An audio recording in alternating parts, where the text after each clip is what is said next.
Turn now to Broadway, where award-winning playwright Branden Jacobs-Jenkins made history at this year's Tony Awards, becoming the first Black playwright since 1987 to win Best Play for his production, Purpose. The play's Kara Young also took home the Best Featured Actress award for her performance. Set in Chicago, the Pulitzer Prize-winning drama is a behind-the-scenes look at an aging civil rights icon's household as they navigate complex family dynamics that perhaps many of us can relate to. And Jacobs-Jenkins joins Hari Srinivasan to discuss why he created this work. Bianna, thanks. Branden Jacobs-Jenkins, thanks so much for joining us. Your play, Purpose, which won 2 of the 6 Tony Awards that it was nominated for, which won a Pulitzer Prize for drama. For folks who were not lucky enough to be able to see it on Broadway, can you give us a digest of what's the plot? Purpose is a kind of family drama in the American mode about 2 generations of a family that descend on a home to celebrate the homecoming of one of the youngest sons from a period of incarceration. And the parents are both sort of tangential luminaries of the civil rights era. It's sort of a dynastic family, Black political dynastic family. And the youngest son, who's a photographer, brings along a friend, and hilarity ensues. You know, it's kind of it's a classic like, family trapped in a house. Yeah. It's revealed, but hopefully throw in a snowstorm, throw in some generational tension, a little bit of sexuality in there. Yeah. Okay. Yes. The themes are broad. Yeah. What made you want to pick on this kind of a family? Because is this kind of modeled around the Jesse Jackson family?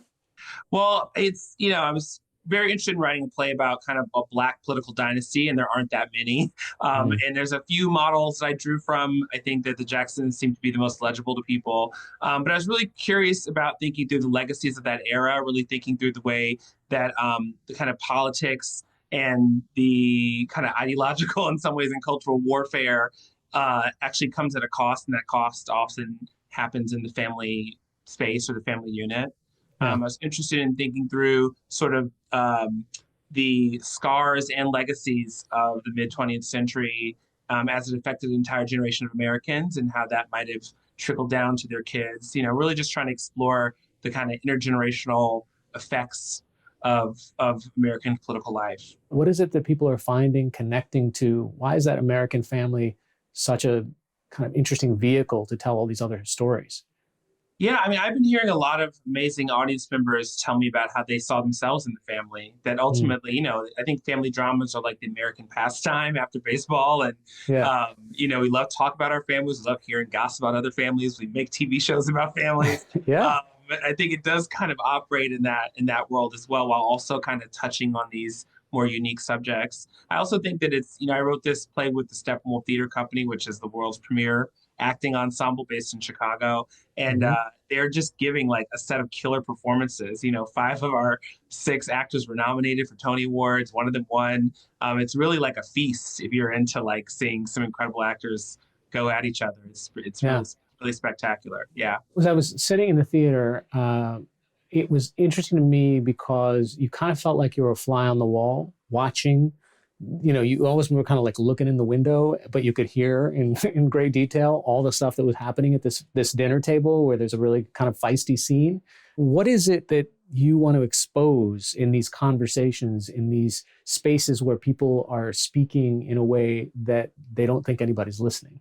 Yeah, I guess I wanted to explore a lot about this idea of shame in a family and how it operates, that everyone in the family is manipulating or navigating their relationship to shame. And it's the thing that makes love so difficult, I find, in these familial contexts. And you're really seeing people who do love each other kind of hitting their heads again and again and against this sort of egotistic relationship to something they're not willing to share, some kind of secret. And that was really that engine is for me in every scene, especially at the dinner table, which people are really loving. Is I compared it to like the gladiators enter the arena, and no one kind of leaves the same, and I think that's one of the high points for a lot of people in our show. You are apparently the guest of honor. No, Father, that was just me on autopilot. You are the head of this family.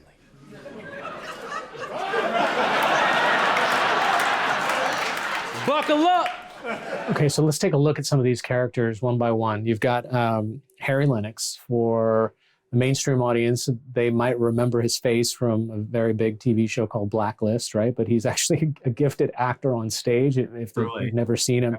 And he's kind of the father of this of this family, but he's a civil rights activist, and he's just got these deep flaws as a father and a husband. But you also do kind of want to root for him a little bit because you empathize at him trying to get this connection. The thing I've discovered being a recent parent myself is you really don't know what you don't know. Yeah. And, you can literally dedicate your life and pour all your love into this small creature you're keeping alive, but they will grow up one day and say, you ruined my life. Yeah. And understanding that in some ways that's Solomon Jasper's journey, is having to sort of wake up to this his report card on fathering, and then wanting to actually make good on that and repair that work, but realizing in some ways it's too late, and that he has to figure out how to accept his children for who they become. That's going to be the most kind of significant act of radical action for him in this space. And also thinking through, for someone who spent their entire life in the trenches fighting for freedom, what does freedom really look like? When your children come up, do they get to choose their experience of it? That's kind of one of the more highfalutin philosophical things I think he's having with himself internally. I don't know if my son told you, but tonight we are celebrating my belated birthday. And him bringing home a friend is about the greatest gift I could have asked for. I also couldn't have it on my conscience, you slipping and sliding into some roadside ditch on the way to New York. All because my son decided to be withholding. So, as the birthday girl, I'm gonna need you to give me what I want. Claudine Jasper is played by LaTanya Richards Jackson. She is, in the beginning, you're kind of like a sort of overbearing mom figure, but you realize that she's kind of the glue that's kept this idea of a legacy through hook or by crook alive. I think to me, she embodies a certain idea of the traditional matriarch, and what that meant to take that on, not as a lark, but as a calling, to believe in the deepest of your cells that your job is to just keep a family alive and keep it together and be a quiet protector behind the scenes. She really, like a lot of the women of this generation, it was a collaboration what they were doing socially, but the male was always the public facing part of it. And what does it mean to wake up in a world where those gender dynamics are questioned on the daily? We're looking at women rising to very prominent places in the political system that was just unheard of, in the era that she was growing up in, and her models were being kind of forged in, Nas and Junior are two of the sons, the brothers in this household. Nas, played by John Michael Hill, is also the narrator of this play. And you see them kind of struggling with the ripple effects of the same legacy, right? The name that they carry and why, and all the kind of baggage that comes with it, even though, your father was a well-respected civil rights figure. Yeah, I think for me, they're very different brothers, right? They kind of can be. You've got one brother who doubled down on the legacy and kind of bought the whole thing, hog and all. It's not even the phrase, but he has his father's name. He tries to reenact the kind of steps that his father did. And then you have this other son who did the opposite. He ran away to become a nature photographer and spend his life in isolation, surrounded in the woods where, rabbits and squirrels don't know anything about civil rights, right? And trying to sort of make sense of how these two might belong to the same family is one of the great joys of working this out with these actors. And, for me, I think I'm just trying to explore new versions and iterations of masculinity, of, creative life. Again, this idea of these children were born in a space where they could kind of take their freedom for granted. And for them, they were both exercising what they felt freedom should be, and have received kind of interesting forms of blowback from the world in which they've found themselves. So let me ask Alana Arenas. She plays Jasper Jr.'s wife, Morgan Jasper. I said beware. Watch out. Beware of what? Just life, everything. Beware. Her character, the premise is very interesting. She's about to head to prison after her husband got out. for financial crimes that he committed. So why design this character in this way? What motivated that? Well, I was very inspired by the kind of collateral damage of some of these political crimes, right? And I was specifically interested in tracking through Solomon Jasper Jr. and Morgan, the evolutions of that kind of idea of the traditional marriage that we were talking about, right? She's definitely not the same kind of wife that her mother-in-law is. And even in the raising of her children, you know, has had different experiences, different language about some of their neurodivergence that she has to navigate. And she really becomes this important kind of counterpoint to the romance that the family has about itself, because in some ways she feels like an innocent bystander who's been sideswiped.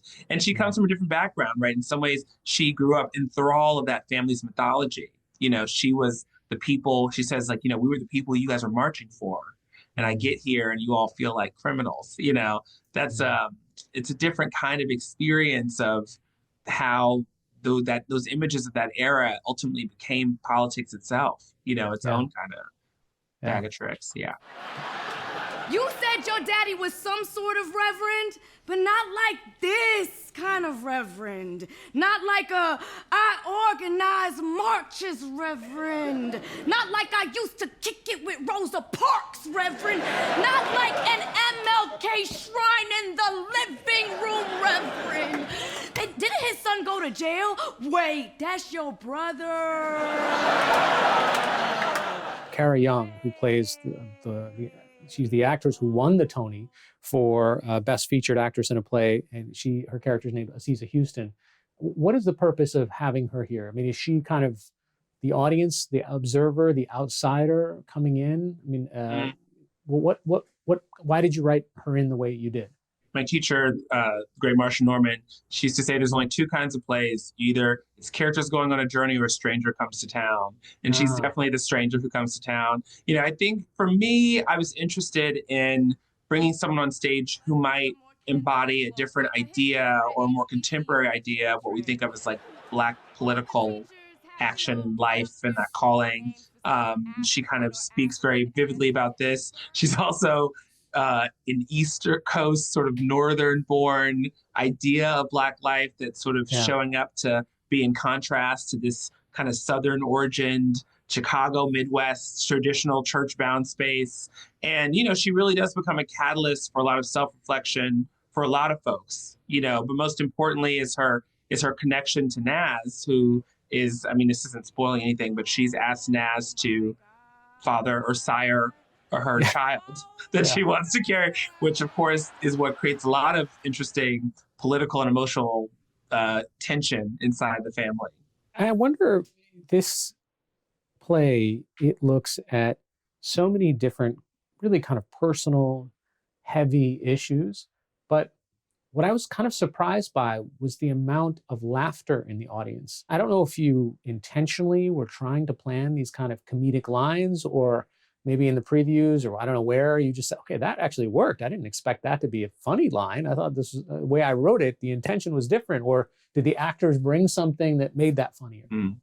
I mean, it'd be funny if I came out here and said I thought I'd written like, like, why is everyone laughing? You know, I feel, for me, I want to reflect the experience of life, which is full of as much laughter as it is cringing, as it is complaint, as it is pain. And I think laughter for me in a group is one of the most important phenomenons we have, because, you know, it's something that you don't do with a lot of self-consciousness. And yet when you share it with strangers, you're bonded, you're connected. You know, you realize that you share some sort of point of view on a situation. And for me, the audience is really a space to kind of unite people and get people to hear each other and trust each other. So I do think that, you know, for me, I feel like there's comic energy in everything I do. But I hope that it's, you know, one of many kind of emotional states you experience over the course of the evening. So how does a playwright work with a director, for someone very outside the theater? And the director of this play is Felicia Rashad, who, you know, there's a certain generation, I should say now, of people who would remember her as Claire Huxtable from The Cosby Show, right? And really help redefine a different vision of a Black family in America through that TV show. But she's also now a successful director in her own right. But Where does the directing start? Where does the playwriting end? And how does that go back and forth? Yeah. It really varies from project to project. It's kind of like a marriage. You know, it's like not every marriage is going to give you the same effect, same results. And Phylicia Rashad, I mean, I couldn't believe she said yes when we approached her, because we approached her with like 20 pages of a script. But, you know, not only is she, everyone really know her as Claire Huxtable, but she's actually one of the most kind of significant theater artists of we're living today. I mean, she's the first Black woman to win the Best Actress for Tony. You know, the Tony Award for Best Actress. You know, she's the original cast of Dreamgirls. She's the original cast of The Wiz. I mean, she's touched every single pocket of meaningful theater making in this like last half a century. And she brings all that wisdom and grace and warmth into these rooms, and she really creates a space of kind of just shameless, unselfconscious inspiration and exploring, you know, and which is what we needed, because we were really building this play. We were building the plane as we were flying it, right? Yeah. And the way that she could just like she'd walk up to an actor and whisper in their ear, and whatever she was whispering, you would get this like completely different performance. I mean, she's just a master of the art form. So I think it's so, you know, 5 of our 6 actors being nominated, it's clearly something had something to do with it. Her, you know, yeah, exactly. Yeah. Yeah, so the whispers work. So I wonder if, you know, do you have a body of work that you are trying, you know, I'm thinking of August Wilson and the full cycle of plays that he wrote, and really just one after the other, different elements of the Black experience in America. And last round, you know, of the Tonys, your play Appropriate won Best Revival of a Play. And that takes place on a plantation in Arkansas with a dysfunctional white family. And I'm wondering whether, you know, these all are pieces that add up to something else that you're thinking about. Yeah, I mean, it's nothing quite as intentional as August Wilson's project, which is really about sort of reclaiming the 20th century for Black American life. But I mean, all my plays do feel connected. And I'll be honest that I was thinking a lot about purpose and honestly writing a lot of it while I was in rehearsals for Appropriate, because there is something about, again, family drama is like what we're good at, you know, and I wanted to see what it would feel like to recast some of those themes and some of those relationships in a different space and different time. And I did write Appropriate, you know, about 10, 12 years ago. So I'm a different person now. I have kids, you know, I wanted to sort of get back in the arena with it and see what would happen. But ultimately, I think all of my plays are about thinking through what is American. You know, what is American about drama? What is American about us, the audiences? You know, trying to challenge our own ideas of what we are versus what we are told we are, what we think we are. And also really exploring the way that things like history and politics, these subjects you can major in college, actually do have a direct and significant and specific impact on the ways that human beings live their lives and love each other. You know, there's a relationship between politics and family. You know, and what you do inside at your dinner table is absolutely connected to those headlines, and trying to get people to have a sense of ownership over civic life and their role in the polis, if you will. You know, that is there for me. Brandon Jacobs Jenkins, a playwright for Purpose. Thanks so much for joining us. Thank you. Such a wonderful time. Thank you so much.